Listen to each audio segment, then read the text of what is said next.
हज़रत अकरमा का नाम सुना होगा पढ़े लिखे लोगों ने। हज़रत अकरमा बिन अबू जेल, ये अबू जेल दे पुत्र सन।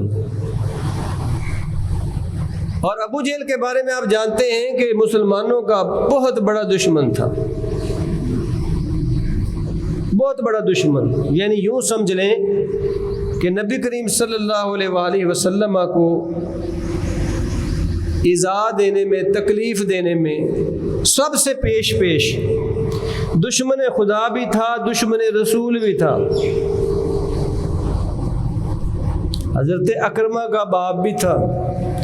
जब तक हज़रत अकरमा मुसलमान नहीं हुए थे, अबू जेल के बेटे थे, तो सहाबा कराम जिस तरह अबू जेल से नफ़रत करते थे उसी तरह अकरमा से भी नफ़रत करते थे। लेकिन जब अकरमा रसूलुल्लाह सल्लल्लाहु अलैहि वसल्लम की जुल्फ़ों के असीर हुए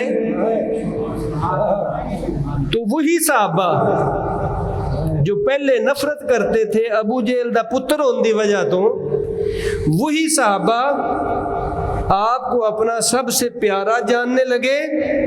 और हज़रत अकरमा नबी करीम सल्लल्लाहु अलैहि वसल्लम और सहाबा के तो महबूब हुए ही हुए, जिब्रील के भी महबूब हो गए और अल्लाह के भी महबूब हो गए।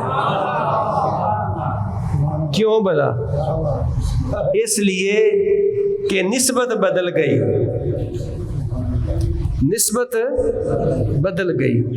जब अबू जेल के साथ निस्बत थी तो लोगों ने उसी निस्बत के मुताबिक उनके साथ अमल किया, लेकिन जब मोहम्मद रसूलुल्लाह से निस्बत हो गई तो फिर सारे उनके भी दीवाने हो गए।